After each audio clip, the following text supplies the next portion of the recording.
Hello everyone, welcome to Mennta. My name is Pranay Sharma and I'll be your lecturer for this term. I hope my slides are visible.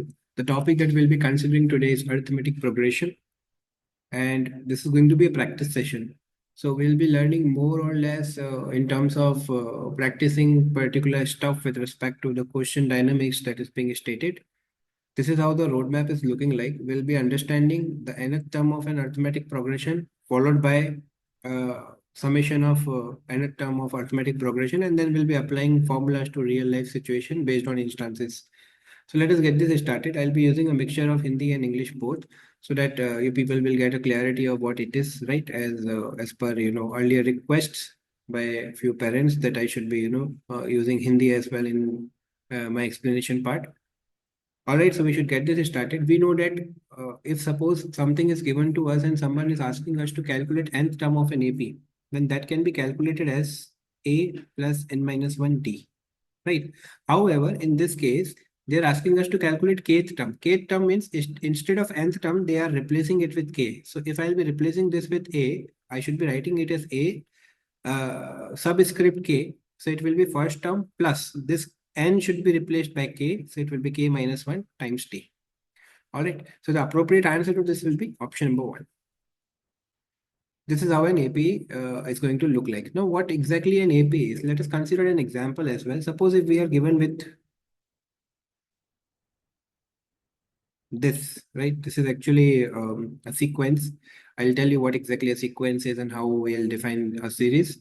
But before then that, you need to understand this is a sequence, right? And this sequence is actually an arithmetic progression. Now, how that is an arithmetic progression, let us reconsider this. Let us call this as A1, as this is the first term. Call this as A2. Let us call this as A3, this as A4, and this is A5. All right. So now suppose if I'll be taking the difference of second term and first term, right?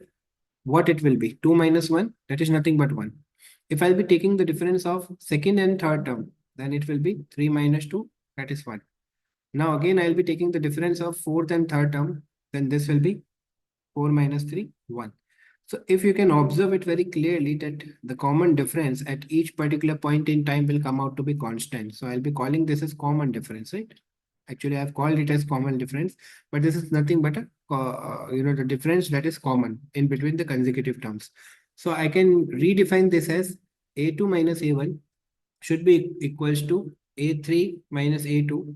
It should be equals to A4 minus A3 and so on. And this is nothing but common difference. So if common difference is constant, it is common, obviously, right? If this is going to be constant in between the consecutive terms, then the sequence is known as arithmetic progression. Now it may be increasing, it may be decreasing. That depends on the sign that D is holding, right? You can also have a decreasing trend. However, you can also have an increasing trend. So this is how we define. As this is going to be a practice session, so this is something that we have already covered. So we'll not be covering this part in a great detail now. All right, so this is how we define kth term of an AP.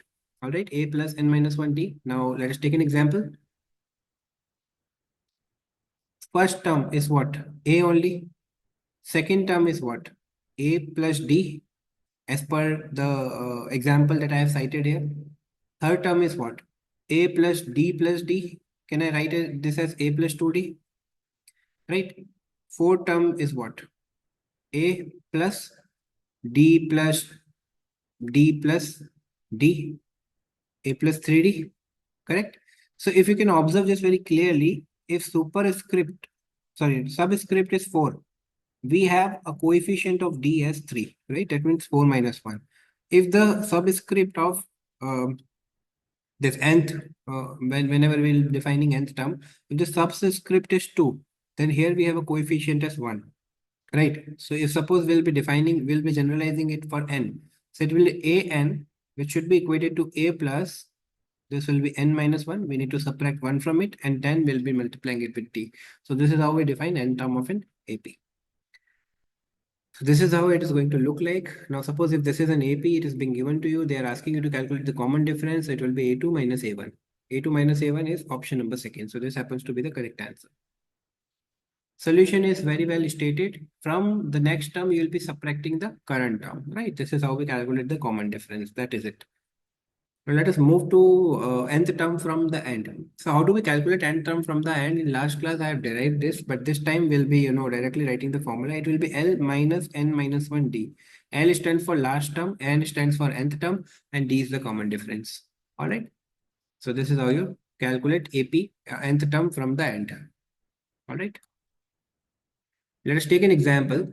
The 17th term of an AP, that means A17, which is nothing but A plus 16D, is what? 5 more than twice of its 8th term. 8th term is what? A plus 70, right? A8 is A plus 70. So if we can, elaborate this, it will be A plus 16D equals 5 plus 2A plus 14D. Bring all the A's and D's uh, at one particular place. So I'll be shifting them to right hand side. So it will be minus 5. I'll be shifting this to this end, left hand side. So it will be minus 5 equals A, because when you subtract A from 2A, you will be having A only. Minus ka 16 plus 14, that means minus 2D. So this, I'm going to call this as equation number 1. So I have one equation with me. If 11th term of an AP is 43, so they are telling us that 11th term, that means A plus 10D. A11 is A plus 10D. It is 43. So this is going to be your equation number second. Now they are asking you to calculate the nth term. So if you have A and D, then it is very easy for you to get the nth terms calculated. Fine. Now let us solve this two equations. A minus 2D equals minus 5 and A plus 10D equals 43. It will be using normal subtraction method. So the sign will get changed. This and this will go away. It will be minus 12D equals, this will be minus 47, sorry, 48.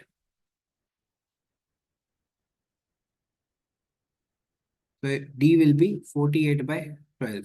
Now further you can perform the cancellations, right? 6, 24, then we have, do we have any clear-cut cancellation? Yes, we have, right? 4. So D comes out to be 4. You substitute it in any of the equation, you'll be getting the value of A. So it will be A minus 2 times 4 equals minus 5, right? So this will be A minus 8 equals minus 5. That means A should be 8 plus 8 minus 5. That means 3. So A is 3. Nth term will be A plus n minus 1 D. A is what? 3 plus n minus 1 D is what? 4. Now you can further redefine it. This is going to be your answer. So it will be 3 plus 4n minus 4. Further, you can solve it. It will be 4n minus 1. That's it. So that is what you are getting here. Now here they have directly performed the what we say characteristics calculation, but we need to have a particular calculation with respect to this as well. I'll be giving you a few questions as homework questions as well. Now, can we find the sum of nth term of an AP if first term is A and last term are given? Yes. Right? Sum of n term of an AP, first term is given to us and last term is. So we know that the sum to n term is what? N by 2, 2a plus n minus 1d, right? Now you can further rewrite this as n by 2, a plus n minus 1d.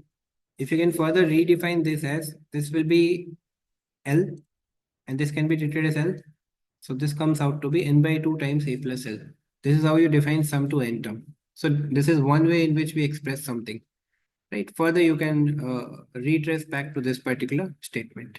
The example is given to us. Now this I'll be marking as homework, as I'll be giving you a contextual clarity on this as well. Suppose we will be finding the sum of first n natural numbers, then it will come out to be n plus 1 times 2. This is how we calculate sum of first n natural numbers. Likewise, you go and inculcate about odd numbers and even numbers as well, right? You'll get a clarity. I have appended the solution, and by doing this, you'll be able to catch it. But this is again simple. The ratio of sum of n terms of two APs are given to us, which is 7n plus 1 divided by 4n plus 27. Sn, right? S dash n. Now, from this, you calculate A and D, right? You will be having equation and then you'll be calculating the M terms. So it will be, the terminology will get changed slightly. And then you evaluate the ratio and this is how it is. Right. The first term of an AP is 7. 13 term, that means A13, which is A plus 12D, is what, 35. If you substitute this value here, it will be 7 plus 12 times D equals 35. 12 times D equals 35 minus 7. This will be what? 5, 28, right? So 12D equals 28. D will be what? 28 by 12. Find the sum of 13 terms. So we got to know what D is. Now it is very easy for us to calculate sum to 13 terms. So we are given with 13 term, which is 35. And we know it will be 13 by 2. Uh, A plus L. A is what? 7. And last term is 35. That's it. Either you can apply the formula directly, or you can, also go ahead with the n by 2, 2a plus n minus 1 times d. So once you will be calculating d, I have calculated d for you. You can do what in whatever fashion you want to. This question again, I'll be marking as homework. Let us move to the next part. As this is completely simple, right? We are given with a sequence. No need to mark this as homework. I'll be explaining this. First term is 6, then followed by this, we'll be having further consequation. What you have to do is you need to apply this formula, which is n by 2 a plus l. All right. The general problem is the sum of first n terms of an AP when n term is given. That is something that we can calculate. Right.